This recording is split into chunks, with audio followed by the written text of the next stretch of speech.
Hello again. Welcome everybody joining us to our Spotlight TV channel, where we spotlight your favorite campaigns that are shining brightly all over the world. Today, I have the privilege of introducing an amazing couple and the work that they're doing, Michelle and Jerry Shelfer. They have a campaign currently on GiveSendGo. The URL for that is GiveSendGo.com/prepare a room ministries. GiveSendGo.com/prepare a room ministries. And today you're going to be able to hear a little bit from them about what their campaign is for, who they are, and what they're doing. So let's just jump right into it. Jerry, Michelle, thank you so much for being here today. I'm so glad you were able to come on and tell people about what you're doing. So why don't you begin with just open up, tell us a little bit about yourself, your ministry, and what you're doing. Well, we're so delighted to be featured, and thank you for having us, and hello to all your wonderful giving audience. Well, during COVID, we got reassigned to a new ministry. It is fairly new. It's just over a year old, and it has to do with part of our story and our history. We have individually and together walked the trail of tears of post-abortion trauma. We had an abortion before we were married, and 40 years ago. Yeah, 40 years ago. And that really stayed with us in a big way. And we began to notice that there was a need for post-abortion healing. If you think about 2.654 billion children who have died in the last 60 years worldwide from abortion.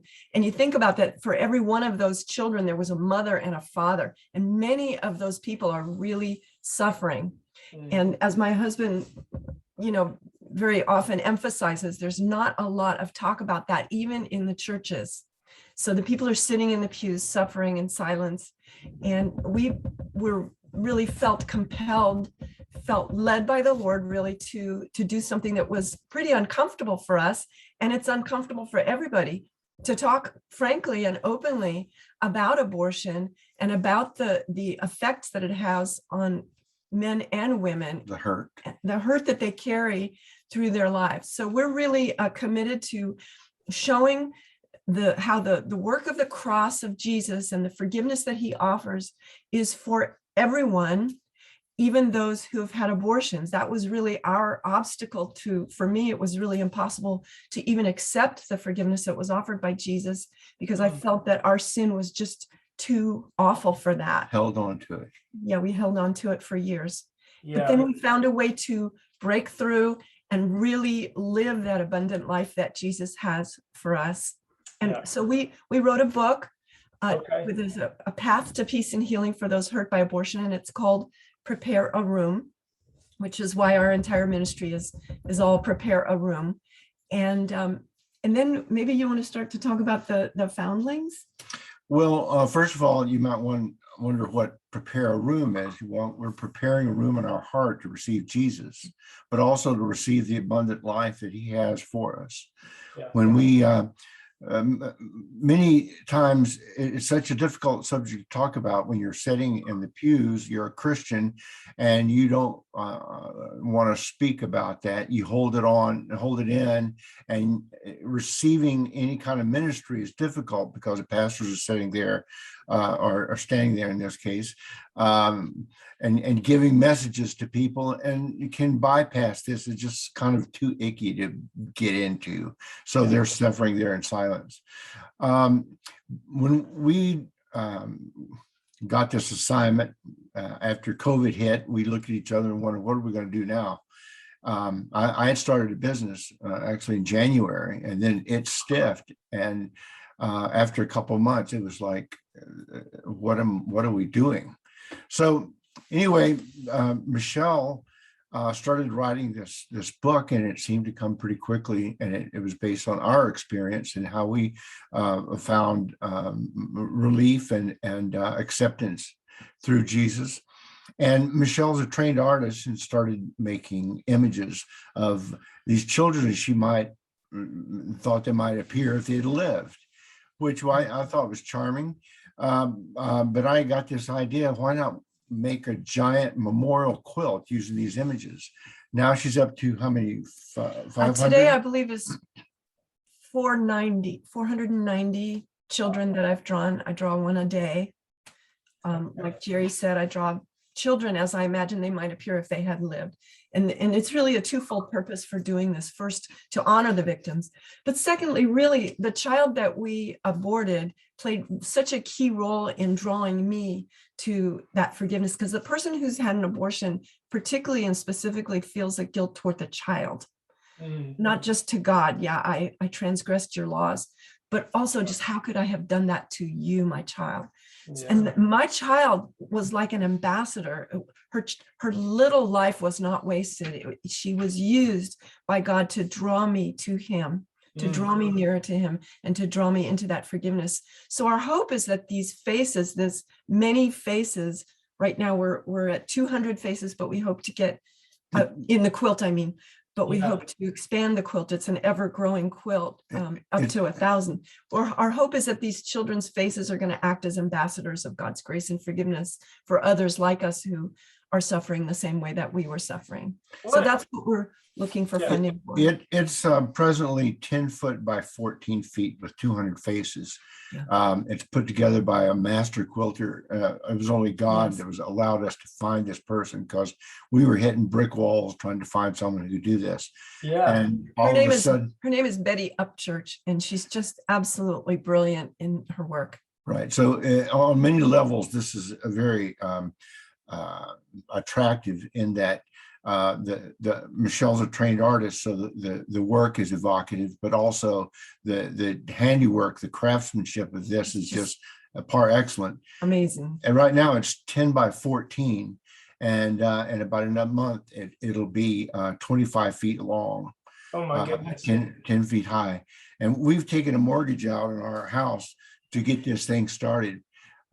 Which is why we need help. And that's where GiveSendGo comes in, because you guys, I mean, Jerry was looking for possible ways for us to crowdfund. And when he discovered that GiveSendGo had more of a Christian emphasis, that was something that really had some meaning for us.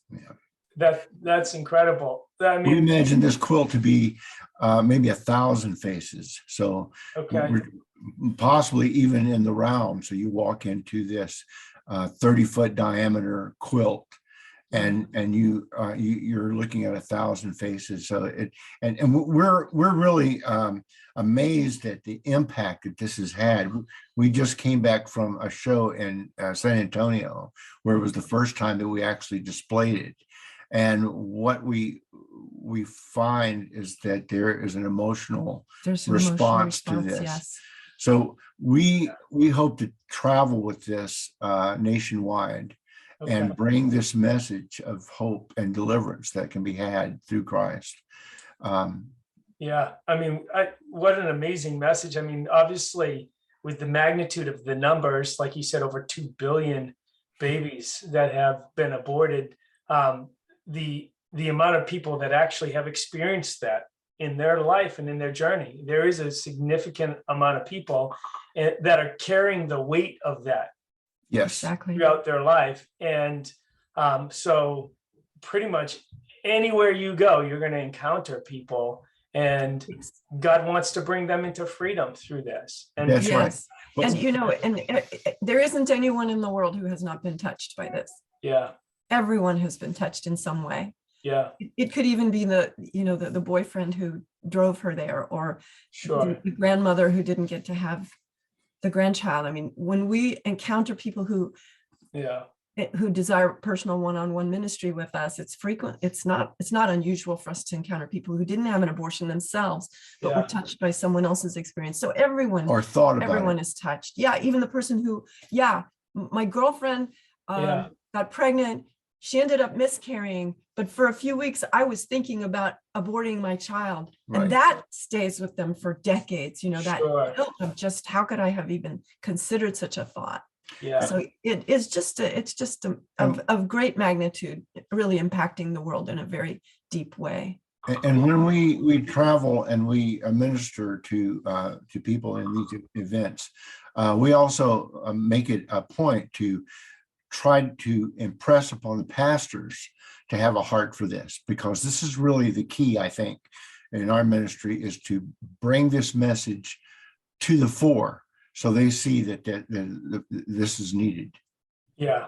Yeah. Well, it definitely is needed. I mean, God is all about life and seeing life flourish in each and every one of us. And I think that this is one of those avenues of recognizing the dignity, the sanctity of life. I mean, Jesus, there's one of the main characteristics of Jesus about who he said he was. I am the way, the truth, Right.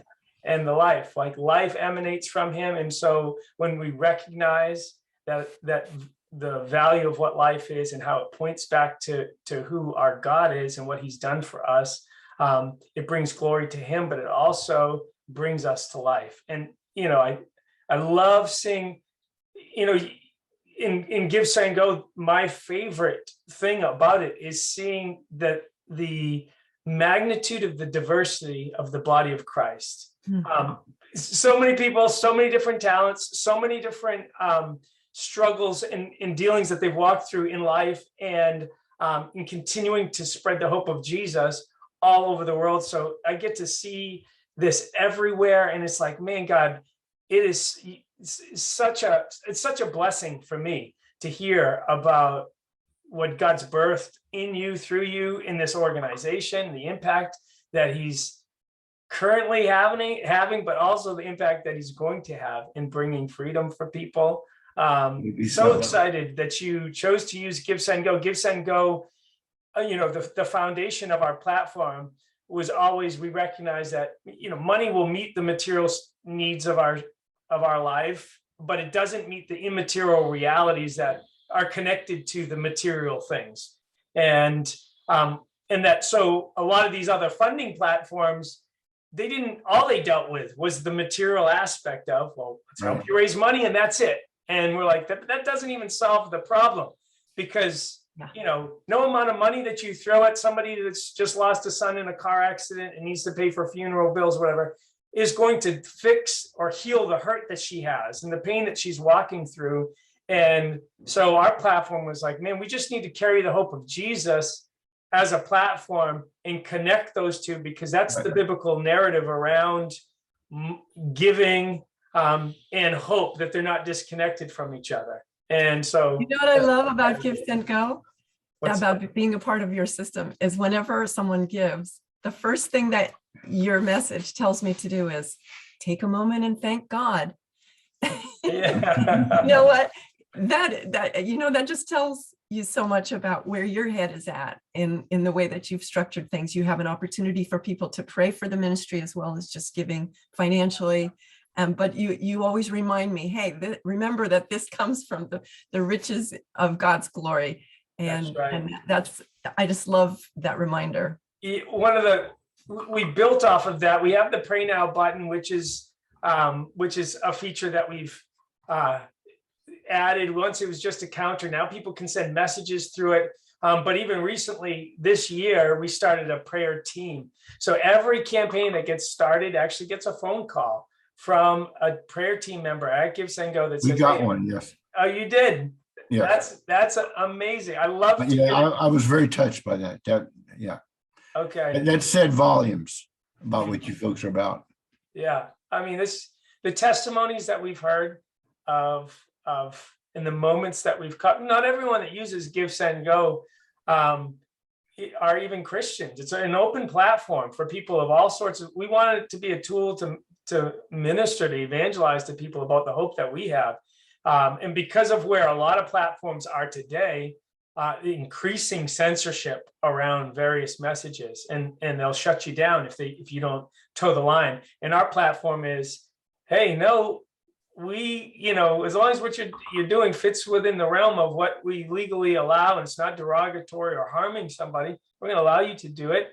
And in that, we've had a tremendous opportunity to share the hope of Jesus to people from all different, and called people up in very difficult situations and circumstances. And they were just floored by the idea that somebody from a startup tech company type of thing would give them a call and want to pray with them and be concerned about what's happening in their lives. So love to hear that you guys got a phone call. That's Yes. awesome for us. So it sounded like you wrote it, but we don't have much time left.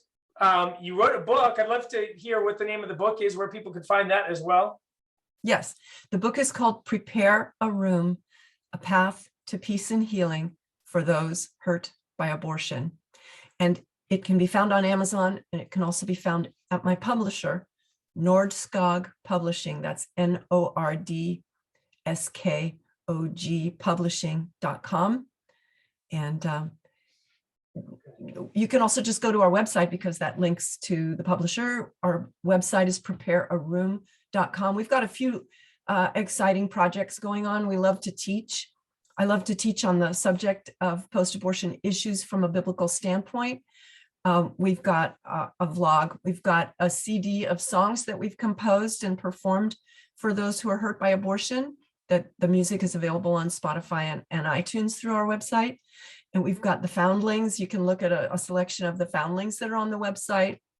And we also have a 4-minute award-winning animation that I made a few years ago that really encapsulates in 4 minutes exactly what our message is to the hurting mom and dad. Okay. Yeah. I mean, from looking at what you put on your campaign page, which again is GiveSendGo.com/prepare a Room Ministries. You can check it out there. The artistry is incredible. I was very impressed.